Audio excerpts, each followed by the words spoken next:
ನಮಸ್ಕಾರ, ನೀವು ನೋಡ್ತಾ ಇದ್ದೀರಾ ಫ್ರೀಡಮ್ ಟಿವಿ. ನಾನು ಭೀಮೇಶ್ ಗೋನಾಳ್. ವೀಕ್ಷಕರೇ, ದರ್ಶನ್ ಅವರ ಒಂದು ಪರಿಸ್ಥಿತಿ ಎಷ್ಟರ ಮಟ್ಟಿಗೆ ಬಂದ್ಬಿಟ್ಟಿದೆ ಅಂದರೆ ಕೋರ್ಟಲ್ಲಿ ಅವರೇ ಕಣ್ಣೀರು ಹಾಕ್ತಾ ಇದ್ದಾರೆ. ನನಗೆ ಈ ಒಂದು ಜೀವನನೇ ಬೇಡ, ನನಗೆ ವಿಷ ಕೊಟ್ಬಿಡಿ ಅನ್ನೋ ಒಂದು ಪರಿಸ್ಥಿತಿಗೆ, ಆ ಥರ ಕೇಳೋ ಪರಿಸ್ಥಿತಿಗೆ ಬಂದು ನಿಂತ್ಕೊಂಡ್ಬಿಟ್ಟಿದ್ದಾರೆ. ಹಾಗಾದರೆ ಯಾವ ಥರ ಇದ್ದಂತಹ ಒಂದು ದರ್ಶನ್ ಯಾಕೆ ಈಗಾಗ್ಬಿಟ್ರು, ಯಾಕೆ ಈ ಒಂದು ಪರಿಸ್ಥಿತಿಗೆ ಬಂದರು? ಎಷ್ಟೆಲ್ಲ ಸಿನಿಮಾಗಳನ್ನು ಮಾಡಿ ಅಭಿಮಾನಿಗಳಿಗೆ, ಕೋಟ್ಯಾಂತರ ಅಭಿಮಾನಿಗಳ ಒಂದು ಪ್ರೀತಿಯನ್ನು ಗಳಿಸಿ ದೊಡ್ಡ ದೊಡ್ಡ ಕಾರು ಬಂಗ್ಲೆಯಲ್ಲಿ ವಾಸ ಮಾಡಿದಂತಹ ಒಂದು ವ್ಯಕ್ತಿ ಇವತ್ತು ಜೈಲಿನಲ್ಲಿ ಕಣ್ಣೀರು ಹಾಕುವಂಥ ಪರಿಸ್ಥಿತಿಗೆ ಬಂದು ನಿಂತುಬಿಟ್ಟಿದ್ದಾರೆ. ನಿಮಗೆಲ್ಲ ಗೊತ್ತು ಸಾಮಾನ್ಯವಾಗಿ ಏನು ಆಗಿದೆ ದರ್ಶನ್ ಅವರ ಒಂದು ವಿಚಾರದಲ್ಲಿ. ರೇಣುಕಾಸ್ವಾಮಿ ಅವರ ಒಂದು ಕೊಲೆ ಪ್ರಕರಣದಲ್ಲಿ ಏನಿತ್ತು, ಅವರು ಆರೋಪಿಯಾಗಿ ಇದು 2ನೇ ಬಾರಿಗೆ ಜೈಲಿಗೆ ಹೋಗಿರುವಂಥದ್ದವರು. ಈ ಮೊದಲು ಏನಿದ್ರು, ಅವರು ಜೈಲಲ್ಲಿದ್ದರೂ ಕೂಡ ಒಂದು ಸ್ವಲ್ಪ ಖುಷಿಯಾಗಿದ್ರು, ನಗ್ತಾ ಇದ್ರು. ಆದರೆ ಈಗ ಯಾಕೆ ಇಷ್ಟರ ಮಟ್ಟಿಗೆ ಬಂದ್ಬಿಟ್ಟಿದೆ ಅವರ ಒಂದು ಮನಸ್ಥಿತಿ? ದೈಹಿಕವಾಗಿ ಮಾನಸಿಕವಾಗಿ ಎರಡೂ ಕಡೆಯಿಂದ ಕುಗ್ಗಿ ಹೋಗ್ತಾ ಇದ್ದಾರೆ ದರ್ಶನ್ ಅವರು. ಯಾಕೆ ಹೀಗಾಯಿತು ದರ್ಶನ್ ಅವರ ಒಂದು ವಿಚಾರದಲ್ಲಿ? ಯಾಕಂದರೆ ಪ್ರತಿ ಬಾರಿಯೂ ಕೂಡ ಅವರು ಜೈಲಿನಲ್ಲಿ ಇದ್ದಾಗ ಅವರ ಮುಖದಲ್ಲಿ ಸ್ವಲ್ಪ ಆದರೂ ನಗು ಕಾಣಿಸ್ತಾ ಇತ್ತು, ಮತ್ತು ಅವರ ಒಂದು ದೈಹಿಕ ಪರಿಸ್ಥಿತಿ ಕೂಡ ಸ್ವಲ್ಪ ಚೆನ್ನಾಗೇ ಇತ್ತು. ಆದರೆ ಈಗ ಅವರ ದೇಹನೂ ಕುಗ್ಗಿದೆ, ಅವರ ಮನಸ್ಥಿತಿ ಕೂಡ ಕುಗ್ಗಿದೆ ಅನ್ನೋ ಥರ ಕಾಣ್ತಾ ಇದೆ. ನೀವು ಸಾಮಾನ್ಯವಾಗಿ ಅವರ ಫೋಟೋಗಳನ್ನು ನೋಡಿರ್ತೀರ, ಜೈಲಲ್ಲಿ ಈಗ ಹೇಗಿದ್ದಾರೆ ಅಂತ, ಮೊದಲು ಹೇಗಿದ್ರು ಅಂತ ಕೂಡ ನೀವು ನೋಡಿದ್ದೀರ. ಈ ಹಿಂದೆ ಅವರು ಪರಪ್ಪನ ಅಗ್ರಹಾರ ಜೈಲಲ್ಲಿದ್ದರು, ಅಲ್ಲಿಂದ ಬಳ್ಳಾರಿ ಜೈಲಿಗೆ ಶಿಫ್ಟ್ ಆದರು. ಶಿಫ್ಟ್ ಆಗೋಕ್ಕೆ ಕಾರಣ ಏನು? ಇಲ್ಲಿ ಅವರಿಗೆ ಪರಪ್ಪನ ಅಗ್ರಹಾರ ಜೈಲಲ್ಲಿ ತುಂಬ ಫೆಸಿಲಿಟಿ ಕೊಡ್ತಾ ಇದ್ದಾರೆ, ರಾಜ ಆತಿಥ್ಯವನ್ನು ಕೊಡ್ತಾ ಇದ್ದಾರೆ, VIP ಒಂದು ಟ್ರೀಟ್ಮೆಂಟ್ ಸಿಕ್ಕಿತ್ತು, ಅದನ್ನು ಬಳಸ್ಕೊಂಡಿದ್ರು.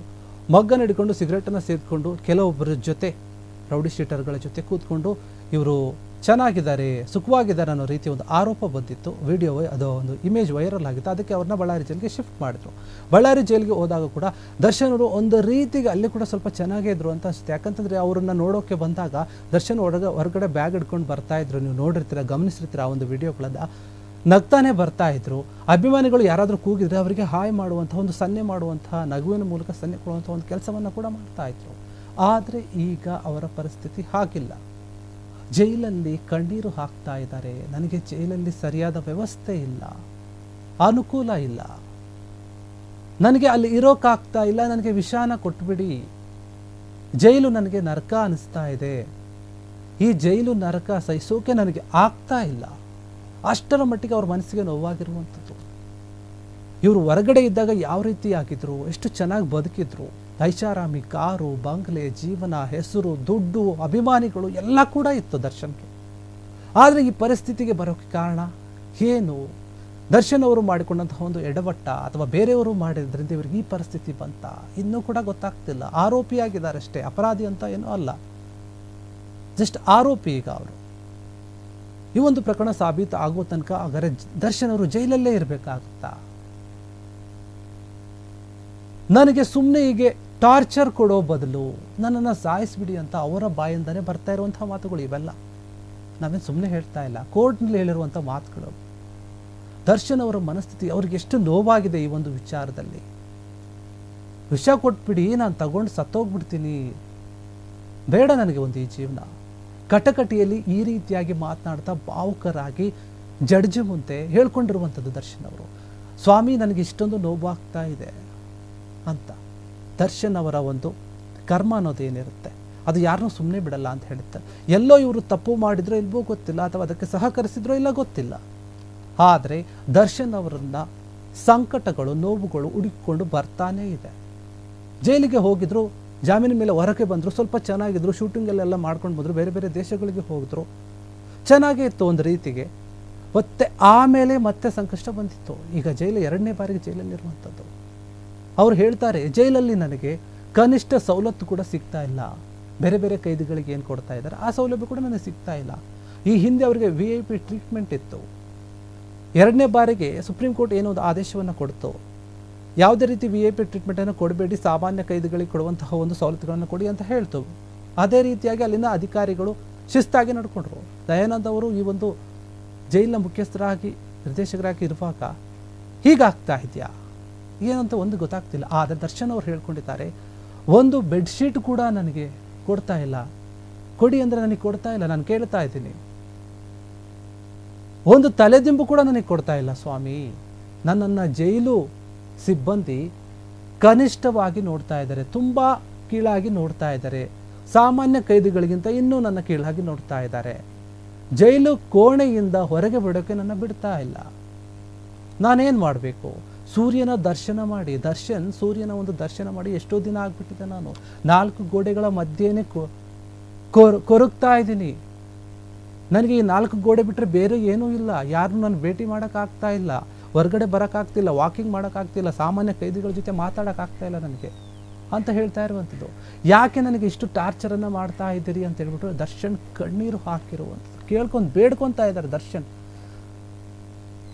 ಆರ್ಡರ್ ಮಾಡುವ ಪರಿಸ್ಥಿತಿಯಲ್ಲಿದ್ದಂತಹ ದರ್ಶನ್ ಈಗ ಬೇಡಿಕೊಳ್ಳುವಂತಹ ಪರಿಸ್ಥಿತಿಗೆ ಬಂದ್ಬಿಟ್ಟಿದ್ದಾರೆ.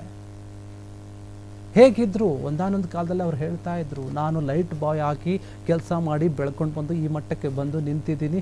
ಈಗ ಲ್ಯಾಂಬೋರ್ಗಿನಿ ಕಾರಲ್ಲಿ ಓಡಾಡುವಂತಹ ಒಂದು ಸಾಮರ್ಥ್ಯ ನನಗಿದೆ, ಕೋಟ್ಯಾಂತರ ರೂಪಾಯಿ ಬೆಲೆ ಬಾಳುತ್ತೆ ಆ ಒಂದು ಕಾರು ಅಂತ ಹೇಳ್ಕೊಂತಿದ್ರು. ಆದರೆ ಈಗ ಅವರು ಕಣ್ಣೀರು ಹಾಕ್ತಾ ಇದ್ದಾರೆ. ಏನು ಕೋರ್ಟ್ನಲ್ಲಿ ವಿಚಾರಣೆ ನಡೀತಾ ಇತ್ತಲ್ಲ, ಆಗ ಹೇಳಿರುವಂಥದ್ದು.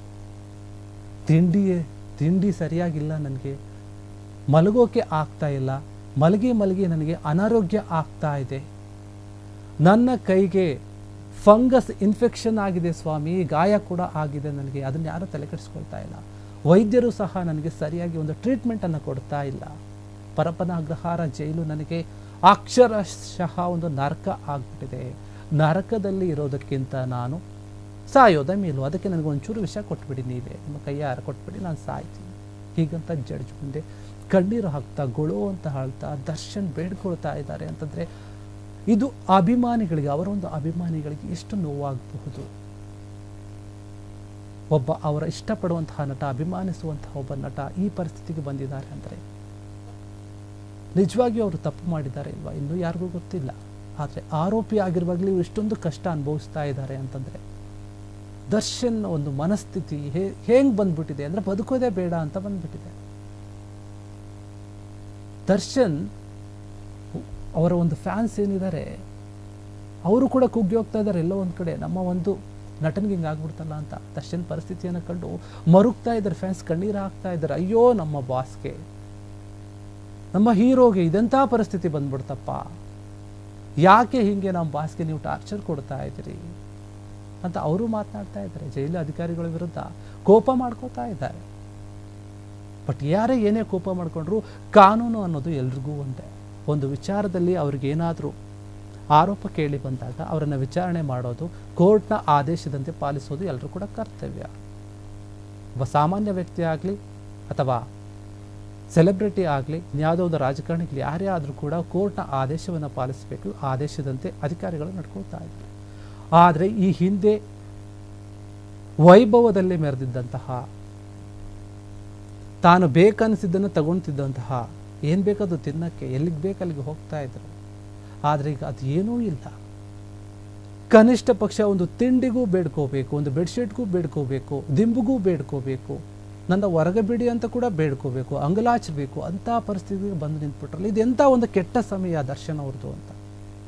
ನಿಜವಾಗಿಯೂ ಕೂಡ ಇದು ಒಂದು ಅವರ ಒಂದು ಕೆಟ್ಟ ಸಮಯ ಅಂತಲೇ ಹೇಳ್ಬೋದು. ಯಾವ ವ್ಯಕ್ತಿ ಜೀವನದಲ್ಲಿ ಏನಾದರೂ ತಪ್ಪು ಮಾಡಿದ್ರೆ ಅದಕ್ಕೆ ಸಪೋರ್ಟ್ ಮಾಡಿದ್ರೆ ಪರಿಸ್ಥಿತಿ ಹೇಗೆ ಬದಲಾಗ್ಬಿಡುತ್ತೆ, ಜೀವನ ಅನ್ನೋದು ಹೆಂಗೆ ಪಾಠ ಕಲಿಸುತ್ತೆ ಅನ್ನೋದಕ್ಕೆ ಇದೊಂದು ಉದಾಹರಣೆ ಅಂತ ಹೇಳ್ಬೋದು. ಯಾಕಂತಂದರೆ ಕರ್ಮ ಅನ್ನೋದು ಯಾರನ್ನೂ ಸುಮ್ಮನೆ ಬಿಡಲ್ಲ. ಪ್ರತಿ ಬಾರಿ ನಾನು ಹೇಳ್ತಾ ಇದ್ದೀನಿ, ಇವರ ಒಂದು ವಿಚಾರದಲ್ಲಿ ಕೂಡ ಹಾಗೆ ಆಗಿರುವಂಥದ್ದು.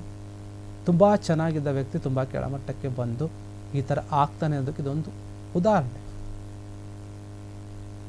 ಏನು ಬೇಕೋ ಅದು ತಗೋಬೇಕಿತ್ತು, ಯಾವ ರೀತಿಯಾಗದು ಇರ್ಬೋದಿತ್ತು, ಯಾಕೆ ಬೇಕಿತ್ತು ಅನ್ನೋ ಪ್ರಶ್ನೆ ಕೂಡ ಮೂಡಿದೆ ಈ ಒಂದು ವಿಚಾರದಲ್ಲಿ. ಆದರೆ ದರ್ಶನ್ ಅವರ ಪರಿಸ್ಥಿತಿ ಏನಿದೆ ಈಗಿನ ಮಾತ್ರ ತುಂಬ ಊಹೆ ಮಾಡ್ಕೊಳ್ಳೋಕ್ಕಾಗಲ್ಲ. ಅವ್ರ ಮಾತುಗಳನ್ನು ಕೇಳಿದಾಗ ಕೆಲವ್ರಿಗೆ ಅವರ ಅಭಿಮಾನಿಗಳು ನಿಜವಾಗೂ ಕಣ್ಣೀರು ಹಾಕಿರಬಹುದು ಅನಿಸುತ್ತೆ ನನಗಂತೂ. ಆದರೆ ನಿಜವಾಗಿಯೂ ಕೂಡ ಅವರ ಒಂದು ಪರಿಸ್ಥಿತಿಗೆ ಅವರೇ ಕಾರಣನ ಅಥವಾ ಬೇರೆಯವರ ಗೊತ್ತಿಲ್ಲ. ಏನೋ ದರ್ಶನ್ ಅವರ ಒಂದು ಮಾತುಗಳು ಹಿಂಗೆ ಕೇಳ್ಕೊಂಡಿದ್ದಾರೆ ಅಂತ ಕೇಳಿದಾಗ ನಿಜವಾಗಿಯೂ ಕೂಡ ಎಂಥವ್ರಿಗೂ ಬೇಜಾರಾಗುತ್ತೆ. ಆದರೆ ಕೆಲವರು ತಪ್ಪು ಮಾಡಿರೋರಿಗೆ ಶಿಕ್ಷೆ ಆಗಬೇಕು ಅಂತ ಹೇಳ್ತಾರೆ. ಹೌದು, ನಿಜ. ಈ ಒಂದು ವಿಚಾರದಲ್ಲಿ ತಪ್ಪು ಯಾರು ಮಾಡಿರ್ತಾರೋ ಅವ್ರಿಗೆ ಶಿಕ್ಷೆ ಆಗಲಿ ಕಾನೂನು ರೀತಿಯಲ್ಲಿ. ಆದರೆ ದರ್ಶನ್ ಅವರು ನನಗೆ ಟಾರ್ಚರ್ ಆಗ್ತಾ ಇದೆ ಅಂತ ಹೇಳ್ಕೊತಾ ಇದ್ದಾರೆ. ಟಾರ್ಚರ್ ಕೊಡುವಂಥ ಅಗತ್ಯ ಇಲ್ಲ, ಕಾನೂನಿಗೆ ಆಗಲಿ ಅಥವಾ ಅಧಿಕಾರಿಗಳಿಗೆ ಆಗಲಿ. ಅವರ ಒಂದು ಕೆಲಸವನ್ನು ಅವರು ಮಾಡ್ತಾ ಇದ್ದಾರೆ. ಆದರೆ ದರ್ಶನ್ ಅವರ ಮನಸ್ಥಿತಿ ಹಾಗಾಗ್ಬಿಟ್ಟಿದೆ ಒಳಗಡೆ ಇದ್ದು. ಯಾಕಂದರೆ ತುಂಬ ಚೆನ್ನಾಗಿ ಬೆಳೆದಂಥವ್ರು, ಚೆನ್ನಾಗಿದ್ದಂಥವರು ಇವತ್ತು ಈ ಪರಿಸ್ಥಿತಿಗೆ ಬಂದು ನಿಂತ್ಕೊಂಡು ಕಣ್ಣೀರು ಹಾಕ್ತಾ ಇದ್ದಾರೆ ಅಂತಂದರೆ ನಿಜಕ್ಕೂ ಕೂಡ ಇದು ಒಂದು ಕನ್ನಡ ಚಿತ್ರರಂಗ ಯೋಚನೆ ಮಾಡಬೇಕು. ಮತ್ತು ಪ್ರತಿಯೊಬ್ಬ ಮನುಷ್ಯ ಕೂಡ ಯೋಚನೆ ಮಾಡಬೇಕು. ಎಂಥ ದೊಡ್ಡ ವ್ಯಕ್ತಿ ಆದರೂ ಸರಿ, ಯಾವ ಒಂದು ಮಟ್ಟದಲ್ಲಿ ಇದ್ದರೂ ಸರಿ, ಹಣ, ಆಸ್ತಿ, ಅಂತಸ್ತು, ಜನ ಎಲ್ಲರೂ ಇದ್ದರೂ ಕೂಡ ಪರಿಸ್ಥಿತಿ ಅನ್ನುವಂಥದ್ದು, ಕಾಲ ಅನ್ನುವಂಥದ್ದು ಒಬ್ಬ ಮನುಷ್ಯನನ್ನು ತಪ್ಪು ಮಾಡಿದರೆ ಅಥವಾ ತಪ್ಪಿನ ಮಾಡಿದಾನೆ ಅಂತ ಅವನ ಮೇಲೆ ಒಂದು ಆರೋಪ ಬಂದರೂ ಕೂಡ ಹೆಂಗಾಗ್ಬಿಡುತ್ತೆ ಒಂದು ಜೀವನ, ತಲೆ ಕೆಳಗಾಗ್ಬಿಡುತ್ತೆ ಅನ್ನೋದನ್ನು ತೋರಿಸ್ಕೊಟ್ಟಿರುವಂಥದ್ದು ಇವರ ಒಂದು ವಿಚಾರದಲ್ಲಿ. ಹೀಗಾಗಿ ಸದ್ಯ ದರ್ಶನ್ ಅವರು ಇನ್ನು ಜೈಲಲ್ಲಿದ್ದಾರೆ. ಮುಂದೆ ಅವರ ಒಂದು ವಿಚಾರಣೆಯಲ್ಲಿ ಏನಾಗುತ್ತೋ ಅಂತ ಗೊತ್ತಿಲ್ಲ. ಅವರ ಅಭಿಮಾನಿಗಳಿಗಂತೂ ನಮ್ಮ ಹೀರೋ ಹೊರಗಡೆ ಬರಬೇಕು, ಮೊದಲಿನ ಥರ ಚೆನ್ನಾಗಿರ್ಬೇಕು, ಸಿನಿಮಾಗಳನ್ನು ಮಾಡಬೇಕು, ನಾವು ಅವರನ್ನು ನೋಡಬೇಕು ಮೊದಲಿನ ಥರ ಅಂತ ಅನ್ಕೋತಾರೆ. ಅದಾಗುತ್ತೋ ಇಲ್ಲೋ ಗೊತ್ತಿಲ್ಲ. ಸದ್ಯಕ್ಕೆ ದರ್ಶನ್ ಕಣ್ಣೀರು ಹಾಕುವಂತಹ ಪರಿಸ್ಥಿತಿಯಲ್ಲಿದ್ದಾರೆ. ಯಾರೋ ಒಬ್ರು ಹೇಳಿದರು, ಜೈಲಲ್ಲಿ ನಾನು ದರ್ಶನ್ ಅವರನ್ನು ಹೋಗಿ ನೋಡಿದ್ದೆ, ಭೇಟಿ ಮಾಡಿದ್ದೆ, ಅವರ ಒಂದು ಮುಖದಲ್ಲಿ ಪಶ್ಚಾತ್ತಾಪದ ಕಾಣ್ತಾ ಇತ್ತು ಅಂತ. ಅದು ನಿಜವೋ ಸುಳ್ಳೋ ಗೊತ್ತಿಲ್ಲ. ಆದರೆ ದರ್ಶನ್ಗೆ ಈಗ ನಿಜವಾಗ್ಲೂ ಕೂಡ ಜೈಲು ನರಕ ಒಂದು ದರ್ಶನವನ್ನು ಮಾಡಿಸ್ತಾ ಇದೆ, ಕಣ್ಣೀರು ಹಾಕ್ತಾ ಇದ್ದಾರೆ. ಅವರ ಒಂದು ತಪ್ಪಿನ ಅವ್ರಿಗೆ ಅರಿವಾಗಿದೆಯೋ ಇಲ್ಲೋ ಗೊತ್ತಿಲ್ಲ. ಅವ್ರ ಮನಸ್ಸಲ್ಲಿ ಏನು ಕಾಣ್ತಾ ಇದೆಯೋ, ಯಾಕಂದರೆ ಅವರ ಮನೆಯವರು ಕೂಡ ಅವರನ್ನು ಸರಿಯಾಗಿ ನೋಡೋಕೆ ಹೋಗ್ತಾ ಇಲ್ಲ ಅಂತ. ಈಗ ದಿನ ಬರ್ತಾ ಇದ್ರು ಆವಾಗ ಹಿಂದೆ, ಬಟ್ ಈಗ ದಿನ ಬರ್ತಾ ಇಲ್ಲ. ಅವರ ಮನೆಯವರ ಮಧ್ಯೆ ಕೂಡ ಅಂತರ ಆಗ್ತಾ ಇದೆ. ಮನೆಯವ್ರ ಕಡೆ ಸರಿಯಾಗಿ ಬರ್ತಾ ಇಲ್ಲ. ಈ ಕಡೆಗೆ ಜೈಲಲ್ಲಿ ಪರಿಸ್ಥಿತಿ ಹೀಗಿದೆ, ಫ್ಯಾನ್ಸ್ ಈ ಥರ ಮಾತಾಡ್ತಾ ಇದ್ದಾರೆ, ಸಿನಿಮಾಗಳು ನಿಂತ್ಕೊಂಡು ಹೋಗಿದೆ, ಸಂಸಾರ ಈ ಥರ ಆಗಿದೆ, ಮನಸ್ಥಿತಿ ಈ ಥರ ಆಗಿದೆ, ಜೀವನನೇ ಒಂಥರ ನಿಂತ್ಕೊಂಡು ಹೋಗ್ಬಿಟ್ಟಿದೆ ಅನ್ನೋ ಥರ ಆಗ್ಬಿಟ್ಟಿದೆ ಅವರ ಒಂದು ಪರಿಸ್ಥಿತಿ. ಅವರ ಮನಸ್ಸು ಆ ಥರ ಹೇಳ್ತಾ ಇರುವಂಥ, ಅದಕ್ಕೆ ಈ ಮಟ್ಟಕ್ಕೆ ಬಂದು ಅವರು ಸ್ವಾಮಿ ನನಗೆ ಬದುಕೋಕೆ ಇಷ್ಟ ಇಲ್ಲ, ಈ ಜೀವನನೇ ಬೇಡ, ನಾನು ಸತ್ತೋಗ್ಬಿಡ್ತೀನಿ, ನನಗೆ ವಿಷ ಕೊಡಿ ಅಂತ ಕೇಳೋ ಮಟ್ಟಿಗೆ ಬಂದಿರುವಂಥದ್ದು. ದರ್ಶನ್ ಅವರ ಈ ಪರಿಸ್ಥಿತಿಗೆ ಯಾರು ಕಾರಣ? ಅವರೇನ? ಇಲ್ಲ ಅವರೇ ಮಾಡಿಕೊಂಡಂತಹ ಎಡವಟ್ಟ? ಇಲ್ಲ ಅವರ ಹಿಂದೆ ಅವರು ಮಾಡಿದಂತಹ ತಪ್ಪ? ಇದಕ್ಕೆಲ್ಲ ಉತ್ತರ ನೀವು ಯೋಚನೆ ಮಾಡಬೇಕು, ಮತ್ತು ಕಾಲನೇ ನಿರ್ಣಯ ಮಾಡುತ್ತೆ. ನೋಡಬೇಕು ಮುಂದೆ ಏನಾಗುತ್ತೆ ಅಂತ. ಇದಿಷ್ಟು ದರ್ಶನ್ ಅವರಿಗೆ ಸಂಬಂಧಪಟ್ಟಂತಹ ವಿಚಾರ. ನೋಡ್ತಾ ಇರಿ ಫ್ರೀಡಮ್ ಟಿವಿ, ಇದು ಜನಸಾಮಾನ್ಯರ ಶಕ್ತಿ.